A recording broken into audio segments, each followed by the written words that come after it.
Bonjour à toutes et à tous, j'espère que vous allez bien.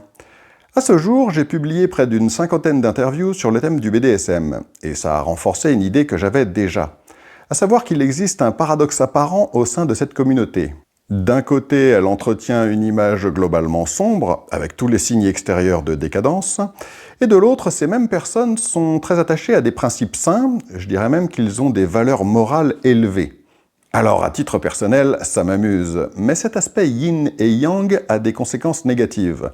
Les personnes qui n'y connaissent rien découvrent le BDSM essentiellement par son aspect folklorique, très visible, très associé à cette idée-là. Et beaucoup de personnes restent sur cette idée-là. Ils ne voient pas les avantages, seulement les apparences. Ce sont les mêmes que je retrouve dans les commentaires, qui disent à qui veut les entendre que les pratiquants sont des dérangés bons à enfermer.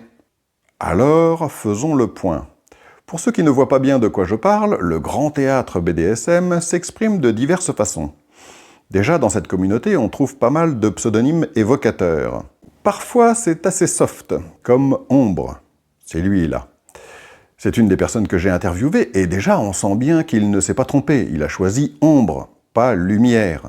Autre exemple, une des personnalités de la communauté BDSM a choisi comme pseudonyme Maître Doberman.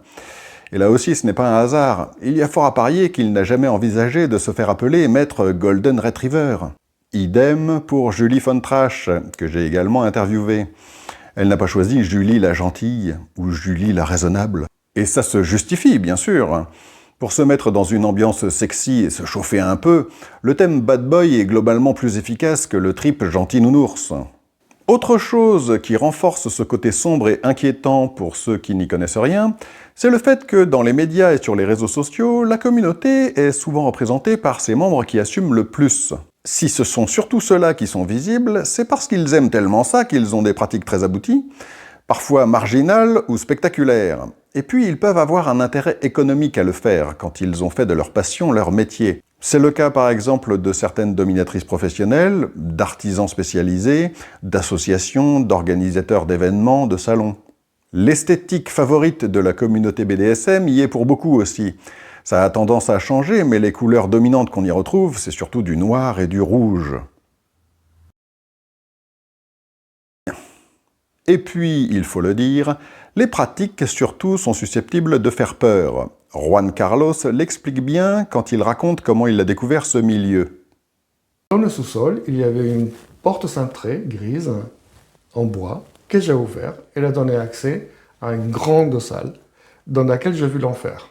C'est-à-dire des gens attachés, des gens qui se faisaient fouetter, des gens qui gueulaient avec des sons gutturaux, des gens qui étaient... Qui avaient l'air d'avoir très mal. Qui avaient l'air d'avoir très très mal, qui souffraient. Des gens qui étaient attachés avec des cordes ou avec des chaînes. Et ma réaction, ça a été, non mais c'est pas possible, c'est l'enfer, je m'en vais.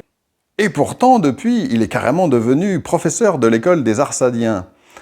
Je ne vais pas rentrer dans le détail, ce n'est pas l'objet de la vidéo, mais si en dépit de tout ça, beaucoup de personnes pratiquent, c'est qu'elles trouvent dans le BDSM un cocktail d'émotions fortes très plaisantes, dans un cadre sécurisant.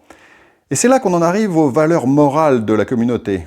Pour simplifier, ses membres sont très attachés à deux grands principes, le consentement et la sécurité. Je dis pour simplifier parce que le consentement, c'est un sujet qui mériterait de grand développement. Obtenir le consentement de quelqu'un, ça ne consiste pas juste à lui faire dire oui. Et précisément, au sein de la communauté BDSM, les réflexions sur ces sujets sont à la fois anciennes et très abouties. Pour la sécurité, c'est idem, au point qu'il existe même, comme je vous l'ai dit tout à l'heure, une école des Arsadiens, qui illustre bien l'importance de se former.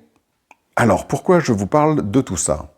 Eh bien parce que ce paradoxe favorise une incompréhension délétère qui peut se retrouver au niveau des pouvoirs publics, de la police, des tribunaux, qui ont parfois affaire à des personnes qui justifient leur comportement en disant qu'ils font du BDSM, alors qu'ils n'en respectent pas les valeurs. Cet état de fait est justement ce qui va m'amener à faire une proposition à la communauté BDSM dans la prochaine vidéo, proposition que je vais appeler la Fédération nationale du BDSM. D'ici là, portez-vous bien et à la prochaine.